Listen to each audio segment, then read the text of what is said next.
Okay, so I'm going to try this again. Third time lucky, let's just say.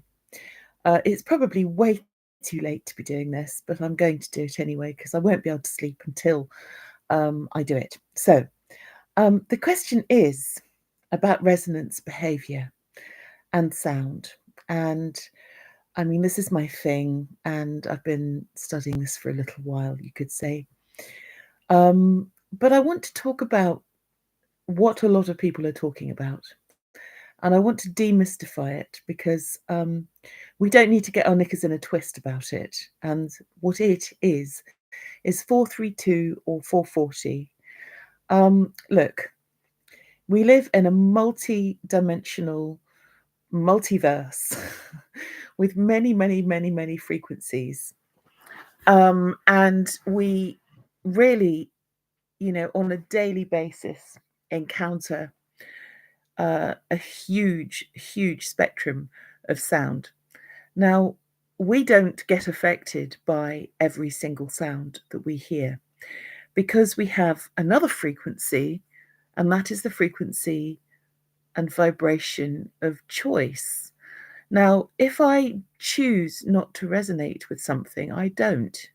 So, therefore, if I choose not to be affected by particular things, I won't be. Correct? Same for you?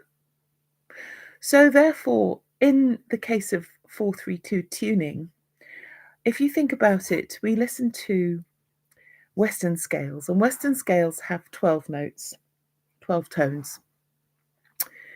And Eastern scales have 60 notes to a scale because of all the microtones in between, like the notes that fall between the cracks of the piano.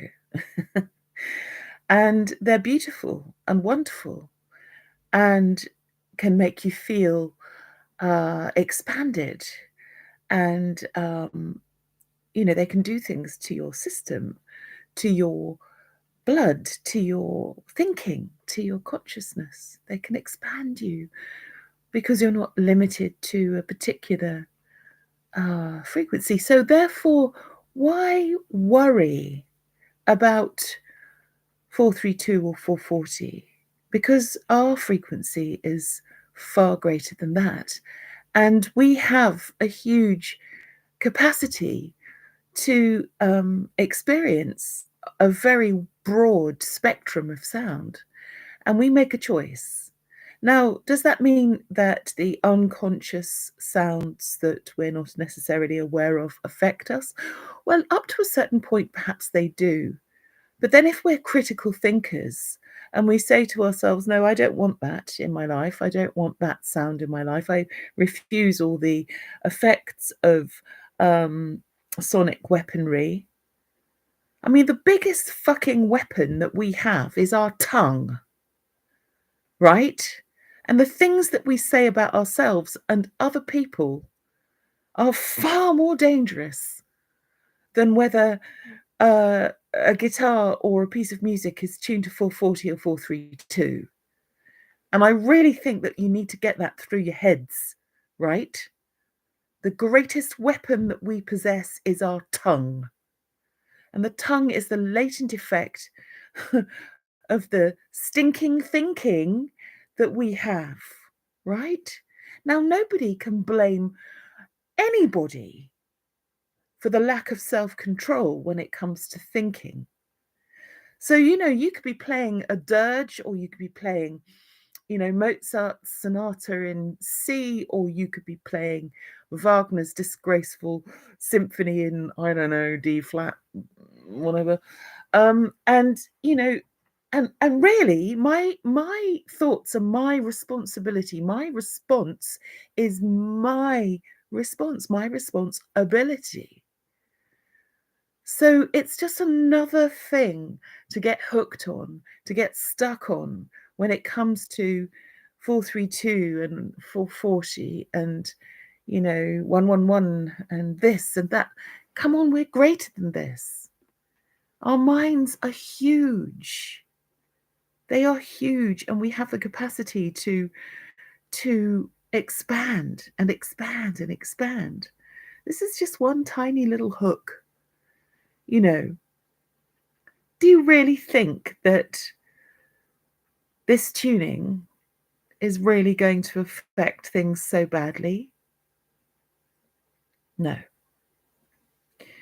So on a Chladni plate at 432, the sound frequency manifests perfectly in a pattern at precisely 432 hertz. As soon as it starts to move microtonally away from 432, which is 433, 434, 435, up to 440, by 440 it starts to demanifest, okay? So yeah, there's a point in that. But it starts to re-manifest when you get to the next note. Now, does that discard everything in between? No, it doesn't, because we're not limited to those particular tonal frequencies. We're not limited, and that's the point. Okay, so if we take the harmonic series, the harmonic series can be created on any note. That means any note. That means a microtone, 433, 434, 435, 6, 7, 8, 440. Now, the harmonic series is not limited. You can start on any note, any fundamental, any microtone. You know, this is the point that people don't really comprehend the nature of sound, and it's all too quick to make a decision about how, you know, there's an agenda attached to it. No, there isn't. There might be an attempt to limit people's thinking. But if you've got a mind, then there's no excuse. You have to be able to critically think beyond all of these things. And like I say, the greatest weapon of all is our tongue. So what we say about ourselves and other people, what we think has a latent effect, our little rudder, this thing here, that's the problem.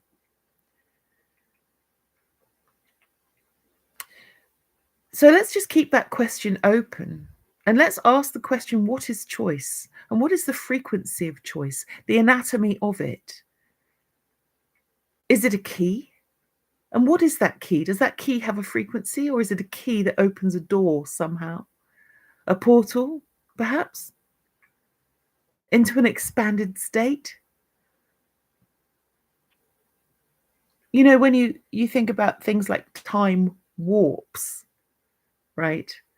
Sound warps, light warps. Does that discard the warping? No. So everything has a